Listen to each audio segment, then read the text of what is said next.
Did you know that exposing children to various types of literature, like stories, informational texts, and poems, can actually boost their language skills and vocabulary? So, if you're a parent and you're looking for a great new series to enjoy as a family, today's episode is made for you. My guest is Andrew Peterson. He's an award winning singer and songwriter who is also the creative genius behind the Wing Feather Saga, which is a fantastic 4-book fantasy adventure series now available in video. The Wing Feather Saga isn't just for kids. There's stories that you can enjoy as an entire family. They take you on a journey through layers of meaning, offering insights into life's true treasures and the delicate balance between the beautiful and the horrible, the temporary and the eternal, the forces of good and bad. Andrew, thanks so much for joining me on Parenting Great Kids today. It's so good to be with you. You know, I've been looking forward to our interviews so much because I have to be honest, I love your music and I listen to your music all the time. And I didn't realize until recently that you were an author and you had these fabulous books out. So before we talk about the books, you know, as an author, I can always tell when a book is bubbling in me. Take us back to before the time you did the Wing Feather Saga. How did you know it was something God wanted you to do? Ooh, that's a good question.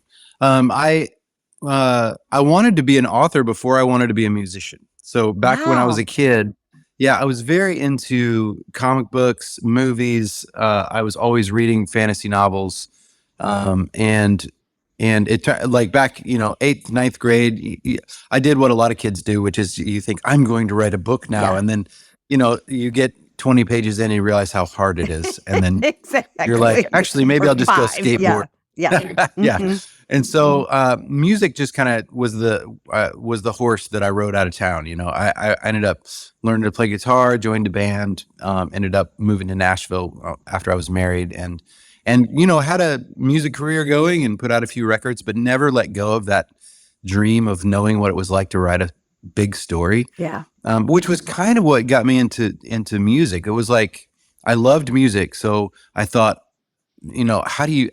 It wasn't enough to just listen to a song. I wanted to know how to play the Yeah. song. So I played guitar, and then once I learned how to play some Skynyrd songs and some Tom Petty and some rock and roll, I was like, wait a minute, somebody wrote these songs. Somebody made this. Right. And then I kind of wanted to know what's it like to get under the hood and figure out how to make a song. So the same thing led me to the books. I've loved reading as long as I can remember, and I just was like, I got to know how this works. What's it like to get inside a story? And so I carried that dream for many years until my kids were old enough to read the Narnia books to them. Hmm. And we read a lot as a family. And I think that was the thing, to read a story that I loved when I was a kid and to experience that going on the journey with them Hmm. night after night was profoundly moving to me. And I was like, I got to do it. I've got to know. And so they were my first audience. So I think that for me, it was having an audience to write to Hmm. first. It was like,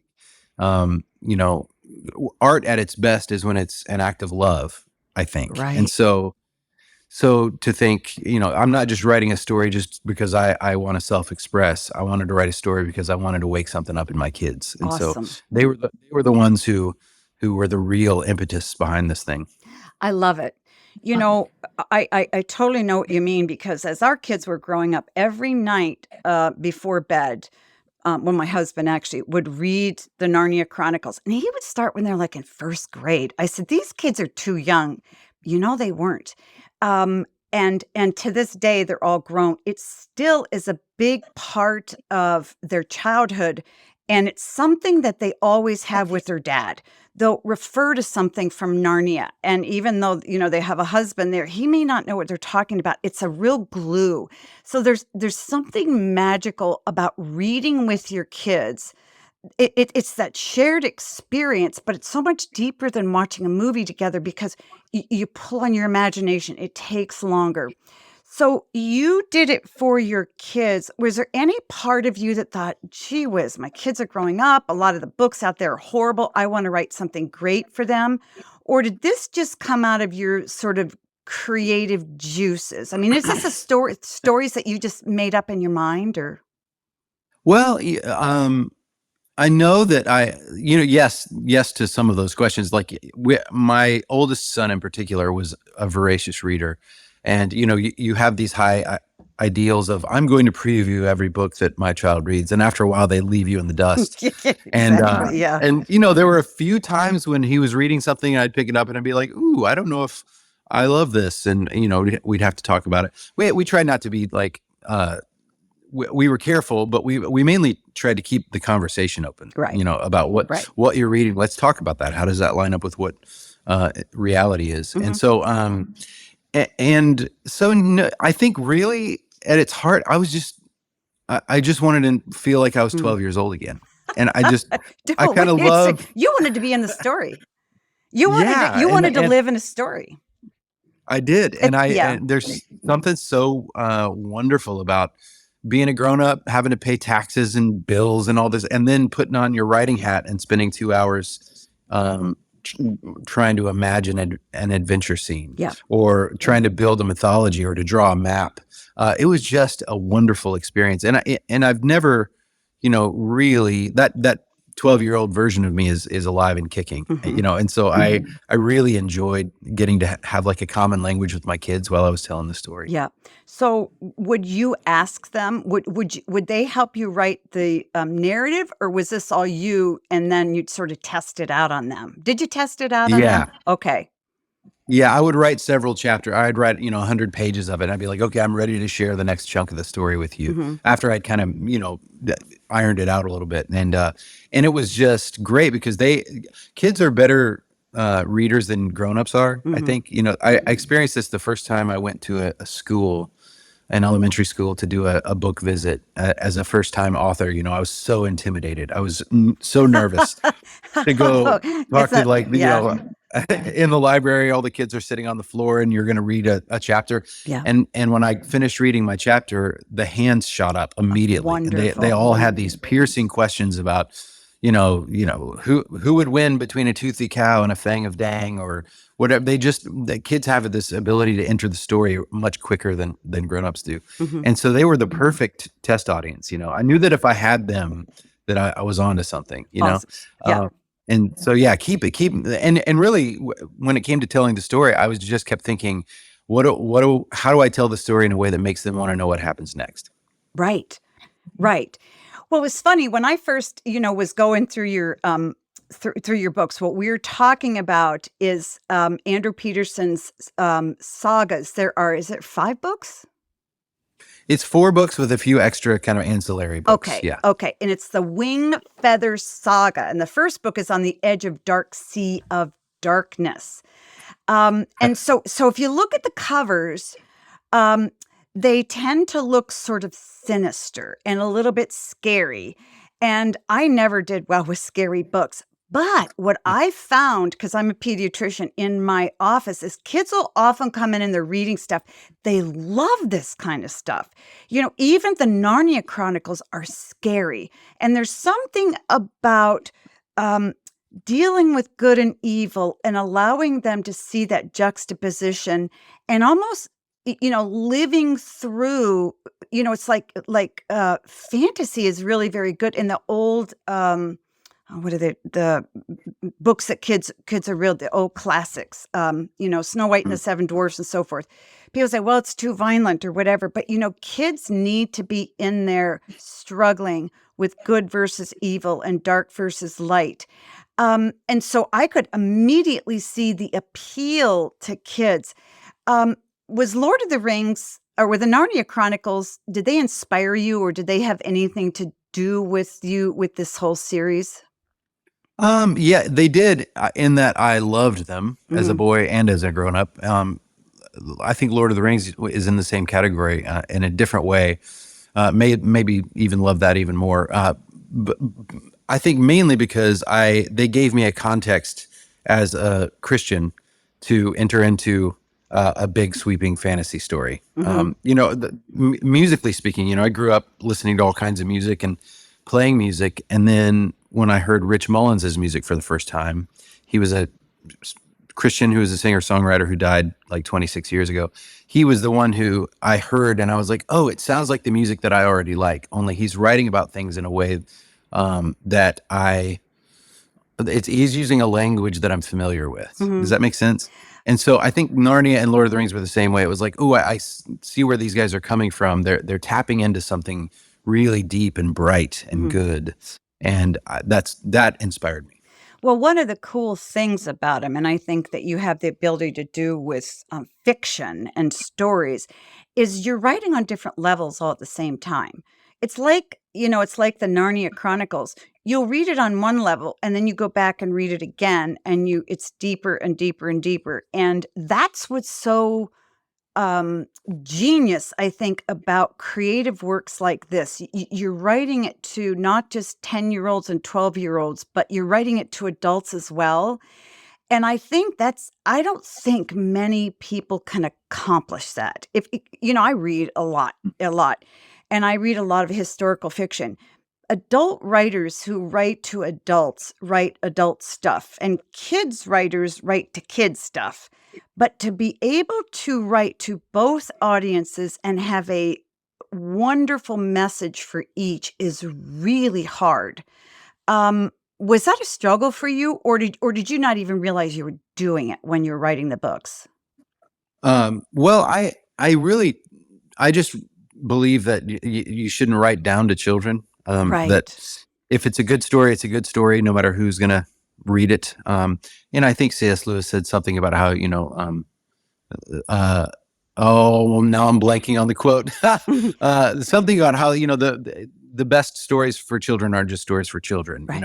That's the idea. Yep. And so for me, and what that means, I think, is that you take very seriously the stewardship of the imagination of the kid that you're writing for, Mhm. while at the same time, uh, you don't pretend like the world isn't actually broken. Right. I think kids already know the They world is know. broken. They already know their parents fight. They watch the news, or they walk through the room when the news is on.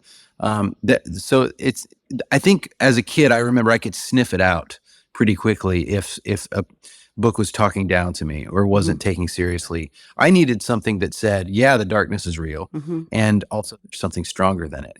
And I think the other important thing is that in a lot of Victorian novels, which I love, like George MacDonald. I love George MacDonald. He went deep, but there's a Mhm. kind of like quote unquote safe story for children that can be good, like really wholesome. The evil is obviously evil. The good is obviously good. I think there's a place for that for sure. But at the same time, I wanted to write a story where the evil was out there Mhm. and also in here, right? Mhm. In our hearts, Mhm. because it's not just that the world is broken; it's that we are also Right. broken. And So I think when a yeah, and kid is reading, how yeah, does a broken person figure out the mess? yeah, It's hard. exactly, and they need hope. They need to know that there is some kind of hope for healing internally as well as externally. I think that a lot of parents at times are very nervous about their kids reading about darkness and reading about pain and the things of life. One of the things in the past 15 years I've seen is that a lot of parents are very much against the old fairy tales, Hansel and Gretel, and because they say, no, no, no, this is too scary for kids, or wherever you see a wicked stepmother. And Bruno Bettelheim, you say, no, no, fantasy is incredibly important for kids because they need to be able to identify with the anger, for instance, that they may have towards a stepmother. It doesn't mean that she's a witch, and it doesn't mean that, but kids are able to deal with that. I tell parents that don't be afraid that, the fairy tales are good. Your kids, they realize they're probably not going to get shut in an oven and cooked for dinner, but anyway, so let's talk about your books. You have 4 in the series. Do you have a favorite? I think I think the last one is my favorite book. back when 2020 happened and we were all in lockdown because of COVID, I read the books on Facebook Live. I don't know if you heard about that, but No. I decided that every night I was just going to read 30 minutes of the books, and read all 4 books over the course of the year. And so many families tuned in. I think there were 99,000 individual streams the first night, and my wife and I started crying. We just were like, Wow. "Oh, there's all these people that are stuck inside like us Yeah. who are looking for a story to read." And so when I made it to book 4, the books were, I don't know, it's almost 20 years ago now that I started Yeah. writing these stories. Yeah. And there were several moments in book 1 that I would cringe a little. I'd be like, "Ooh, yeah, I would write that differently now." But by the time I got to book 4, I kind of forgot that I was reading myself. Oh. I felt like I was reading a real book, with a capital B. So I think the only way to learn to write is to write. And by the time I got to book 4, it's not like I was some great writer, but I could tell that I'd grown up a little bit You're a as a writer. storyteller. You're a storyteller. Yeah. Yeah. So I think book 4 is probably my favorite one. Your publisher must have just cringed, because that's a big no-no, is to give away the whole book for free. But how fun. And so there isn't one book when you wrote the first one, did you imagine it was going to be a series? I mean, was that I your did, intent? yeah. Okay. It So was, yeah. I had a big story in mind, and yeah, it took 10 years to write the whole thing, and that's part of why book 4 was so satisfying, is because certain moments in the ending were things that I had in my mind from the very beginning, and I couldn't wait to get there. I couldn't wait to reveal these secrets that I'd been sitting on for, almost a decade. yeah. Yeah. Isn't that funny? I always joke that authors write books for ourselves. I don't write fiction, I write nonfiction, but it's basically, if I have a problem to solve with one of my kids, write a book about it, because you'll figure out the answer. And then hopefully somebody, so if you want a great story and you wanted your kids to have a great story, that's just kind of what you do. You basically write it for your kids. Was this fun? Was it hard? Did you ever get to a point that you said, I'm halfway through a book and I just can't finish this? Oh yeah, I think in any creative work, there's a correlation between painting and poetry and novel writing and nonfiction writing. The creative act is a difficult one, Mm-hmm. and that's part of the satisfaction and the joy of it. And so the nice thing was, having been a songwriter and had put out a few records at that point, and was continuing to put out albums while I was writing these books. Wow. That there's a pattern that the creative process tends to follow, and I'm sure you've experienced this, where you have this initiating idea, Mm-hmm. and then you dig into the work, and you run into speed bumps and difficulties, and then the pit of despair, Mm-hmm. and then there's where you find the thing and you finish it, and what you end up with is a little different. Than It's never as good as what you imagined in the beginning, but you're kind of Yeah. like, well, there it is. And so that happens on a small scale with writing a song. It happens on a bigger scale with writing an album. The 10 songs for an album, the creative process of going into the studio and feeling completely uninspired, or feeling like the song isn't working. It worked yesterday, but today it feels like a dud. Mm-hmm. What do you do? And all these little lessons about pushing through and perseverance and collaboration, prayer, like really trying to serve the work and humbly chase down this creative thing. I had already experienced that in so many ways as a songwriter. And then when I sat down to write these books, when I ran into those walls, I was like, oh, I know what this is. This is just like when I write songs. You just got to keep fighting for it, or Yeah. you got to let it sit for a day and come back to it, or whatever. Really perseverance is the thing. Like and I've written a couple of nonfiction books, and one of them is about the creative process and adorning the dark. And I talk about how, being a writer doesn't mean writing. Being a writer means finishing. Like there's something that happens when you cross the finish line and finish that first draft of the book. It's the first time that you ever get to see the whole story from a bird's eye view. You actually know now this is actually what the ending wants to be, Mm-hmm. which is often different from what you thought it was going to be. And then you get the fun part. To me, the fun part is the editing process and taking the story. Now that I see it, I can tease out the themes that showed up. I can, get rid of the parts that don't need to be there, and augment the parts that needed to be augmented. And so, yes, fun once you get past the first draft. The first draft to me is just a grueling, It's really, awful. that's where all the self-doubt lives, Oh, all the yeah. like, what am I doing? Is anybody going to like this book? But once you get to the ending, you can go back and tweak it and add the lipstick, sort of. You can Yeah. kind of go, I'm gonna refine it, and the refining process to me is a great joy. Yeah. So for the for listening audience, we assume they know nothing about your books and nothing about the series. Can you just sort of give us an overarching theme about what they are? Because I really want people to read these books. I love hearing about what makes Andrew Peterson tick and how you get going here. But starting with from the beginning into the end. So the overarching theme and the overarching narrative, because I want to ask you a few things about that after you sort of outline it for us. Yeah. Well, I'll say that it's so funny, when we were working on the TV show, we had to go, the showrunner, producer, Chris Wall, is this wonderful human being who's been driving the whole thing. We spent literally years working on how do we distill this big 4-book story down?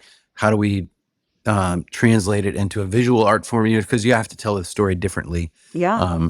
It's an animated show. And so we've spent so much time trying to boil down, what are the themes? Mm-hmm. What is the thing about the Wingfeather Saga that makes it the Wingfeather Saga? Mm-hmm. And I've realized that, like, I'm kind of the wrong person to ask. I'm standing too close to the painting to really be able to see it for what it is in some ways. And so I will say that two things, that it is at its heart, there are these 3 kids. There's Janner Igby, the main character, but there's these 3 siblings who think that their lives are kind of not terribly interesting. They live in a little town on the edge of the dark sea of darkness. Ha ha. And they, and then one day, through a series of events, they discover that their lives are anything but ordinary, and that they are at the heart of a great mystery that will possibly save their world. And so, in this book, I really wanted to make it so that the family worked best when they were all together, when they were on the same team. There are so many books that I read as a kid. It's a lot easier to write a story if the main character is orphaned in some way. Yeah. It really is. It's instant tragedy. Yeah, and it works. Is that there's a good reason why so many stories have, Harry Potter, or even the Pevensey kids in Lion, the Witch, and the Wardrobe. They were sent out of London because of the war. And so there's something that happens when the kid now doesn't have a parent to run to fix everything. They've got to figure this stuff out on their own, and I think that's important. But I was like, can I write a story where the mother and the grandfather are on the same team as the kids, where they're all on this journey together. They've each got their part to play in this huge story. So that's one thing that I think is an important part of the Wingfeather Saga. But I will also say, and maybe I shouldn't say this. Go ahead and say but it. I'm a pastor's kid, so I'm a little bit allergic to lessons in stories. Like, there's a part of me that, like, when I'm reading a book, if I start to get the feeling that the author's trying to teach me something, my brain just kind of shuts off. Yes. And I'm like, oh man, I was enjoying the story, and now I'm in a Sunday school class. Yes, exactly. Does that make sense? Yo, And totally. so I think that when it comes to kids, especially, but I would argue anybody, like, let the story do its work. Like, let the story. It is a mystery how stories work on us. I can't tell you how many times I've written a song and had somebody tell me that what they got out of the song was completely different than what I intended. And that is a wonderful thing about art, is that it can go out there and surprise even the person who made it. So, in the making of the TV show, this happened literally yesterday. I was reviewing one of the scripts for season 3, and I wrote a note, no teachable moments, because it was one of those moments in the story where the mom is like, oh, let me now impart some wisdom on you, child. Yeah. In a way that I would never talk to my own kids in that way. It smacked of Sunday school lesson time. And not to say that lessons are bad. Themes are good. Life lessons are important. But I think you have to let it be a story first. and let the story do its thing. So there's this great, there's an author named Sally Lloyd Jones, who's a good friend, wonderful writer.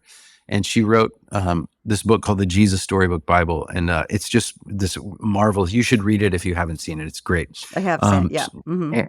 And she was telling the story about how she was in a Sunday school class, and she was like the guest speaker in the Sunday school class, and the teacher asked her to read one of her. So she reads from her book and then reaches the end, but the Sunday school teacher was not back from wherever she went, and all the kids were kind of staring at her, and she didn't know what to do. Yeah. So she said, "So tell me, children," she said. To her own horror, she heard herself asked, "What does the story mean?" Oh. And she said, whereas before the kids were literally inching toward her on the floor to get closer to the story itself because they were caught up in the wonder of it. And then she said, "What does it mean?" And she said, "It was as if I had placed a physical burden on their shoulders." Right. And the kids all slumped over and they were like, "Oh." Then suddenly it had become a lesson, and she'd popped the bubble of the wonder of the story. Yeah. Does that make sense? Absolutely. So I think it's so important as a writer to make room for the story to be what it wants to be. Yeah. And that doesn't mean you don't have a hope for what the people are going to get from it, but you also have to hold that loosely and let it do its work. You're absolutely right, because if you're reading through a book and then at the end, the person even asks you questions or, what does this mean? It's kind of like a test, but it's almost like they're assuming you really didn't know what was happening all along. It's like, wait a minute, but you're absolutely right. And that's what, like the Narnia Chronicles, that's all I can think of comparing with your work, is that it is all there. And sometimes you see it and sometimes you don't. But if you see it, that's not up to you. That's God's deal. And so to pull that out, but what happens is the story just penetrates into you. And I think it just needs to percolate in there. And I think this series will do that. What are your ultimate hopes for this series? Like when you die and you've got this beautiful series of books, you're young, but what are you hoping it will do to people who read it? Is there a transformation? Yeah. Do you just want to tell them a story? What's the deepest level that you want them to be hit on when they read the books? That's a good question. It's kind of following on the heels of what I was saying earlier. Like, the caveat to all of that about letting the story do its work is that you as the writer do have these high hopes, these dreams that the story will do something. Because I remember vividly lying in bed at the end of a great story and feeling this flutter in my stomach. And I was like, as a boy, a little better able to believe that there was a God, or that there was this light that was stronger than the darkness, that my story was aimed somewhere good, right? That there was a good ending. And that's the Christian story, obviously. And so I think, I don't want to spoil anything about the ending, but I get letters from kids all the time that say they have questions about the ending of the story. And the end, the story ends with almost like a signpost pointing to something good coming, but I don't tell them exactly what that good thing is that is coming, and they can't stand it. Was that hard for you? Did you want to tell them, or were you okay leaving them hanging? I loved the idea of leaving it hanging because it means that the story's still kicking around in them. Does that make sense? Oh, totally. It's kind of like, this is so interesting. I remember reading years ago about the death of Sherlock Holmes, like when Arthur Conan Doyle finally, wrote the death of Sherlock Holmes. It kind of killed all of the previous Sherlock Holmes stories, like the sales drop, because there's this idea that we had, like, we want to know that Sherlock Holmes is still out there solving mysteries. Right.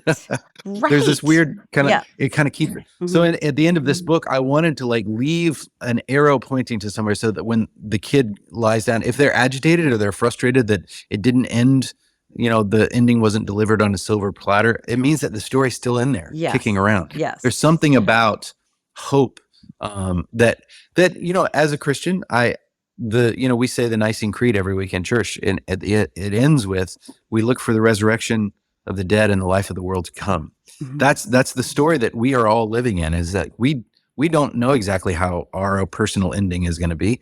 So all we can do is look for the resurrection of the dead and the life of the world to come. Yeah. And so I wanted the story to echo that feeling of there's a signpost pointing to something good, and that's going to keep the story alive and kicking inside you. Yes.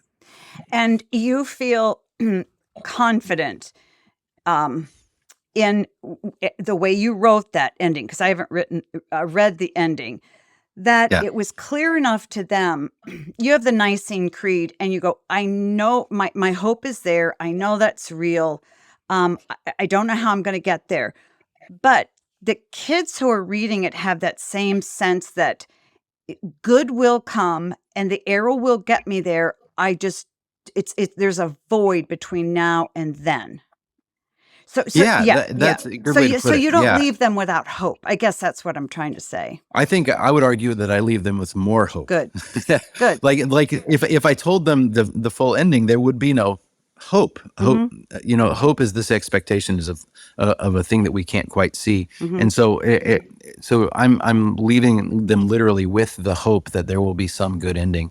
And so yeah, and it's okay with me if the kids, it's not all kids, but if a kid is like frustrated that I didn't deliver the exact that I didn't give them as much information as they wanted. But most of the time the parents will say, I get it. Thank you for ending the story that way. Yeah. And I think when the kid grows up and they read the story to their kids, hopefully maybe I'll get another letter where they say, thanks for ending. Well, you're absolutely right. You don't want to close. You don't want to close it in a nice, package and then put a bow on it.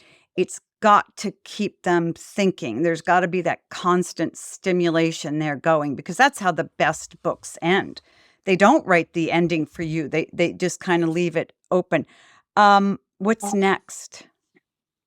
Oh man, good question. We're working, like I said, we're finishing, we're deep in season 2 of the TV show right now, which has just been, the whole thing has been amazing. Like to get to see the story translated in the way that I envisioned it. Are you happy with it? Because that's a big, good.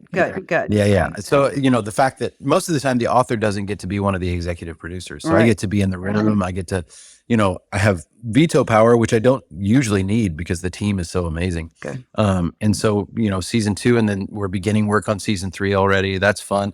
I still write songs, and I hope to get back into the studio and record them one of these days. But in the meantime, I've been doing music for 25 years or something, and I just really like playing old songs.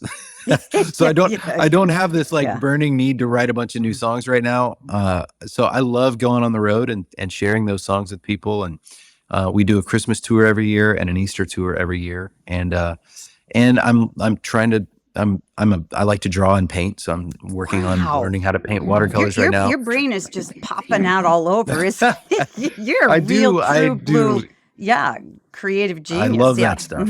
I don't know that I'm a genius, but I do like to create stuff. And then I'm involved with the Rabbit Room, which is this. Yes, I wanted to talk about that. We only have a couple minutes, but thank you. Sure. The Rabbit Room. What is it, and what do people need to know about it?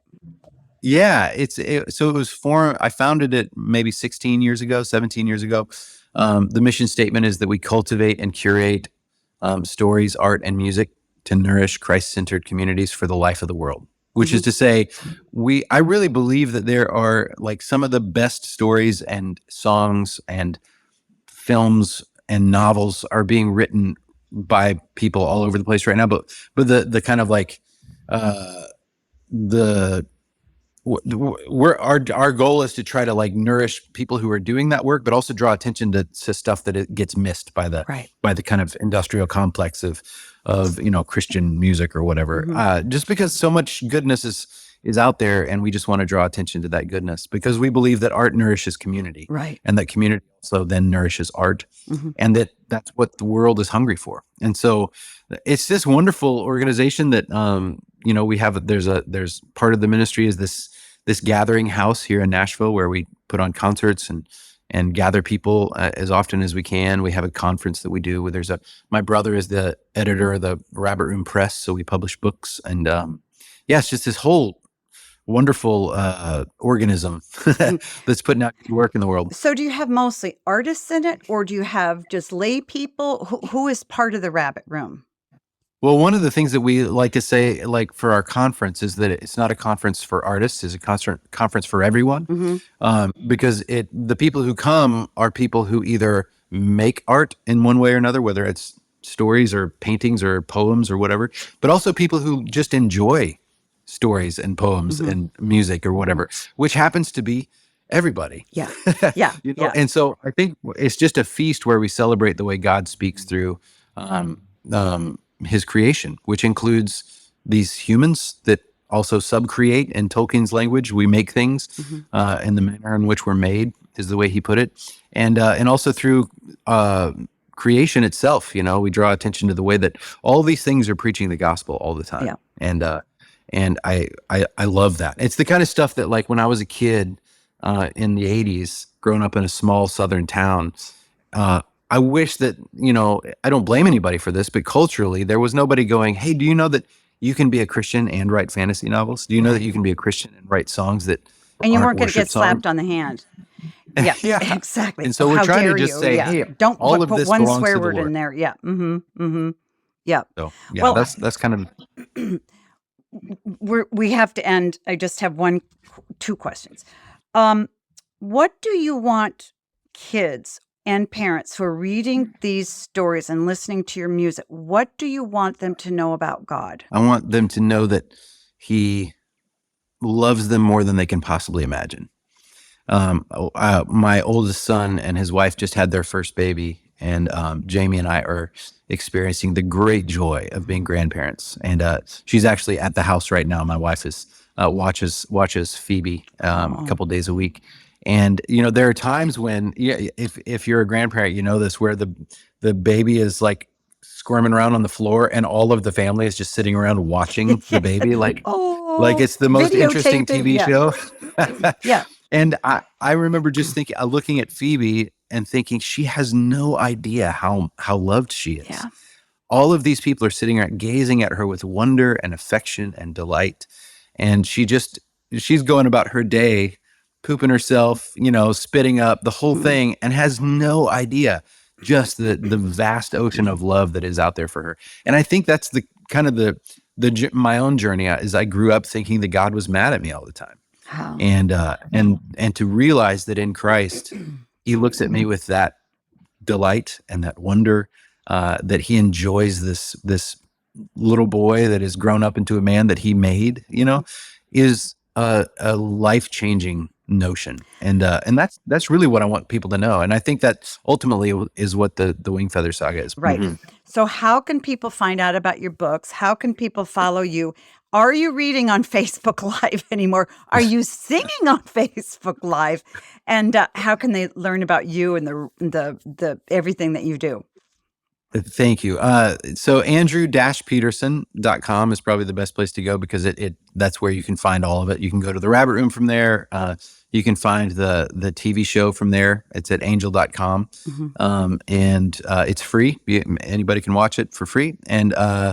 And then also, the Wing Feather Saga, tour dates, all that kind of stuff is probably best found there. Well, it's so inspiring for me to see how God is using you in such a remarkable way. So thank you for your obedience. Thank you for your hard work, and for plowing through those bumps as you're writing anything, because it's hard. It's really grueling. So, but thank you, Andrew, for joining me today. This has just been really delightful. It has been so fun to talk to you. Thank you.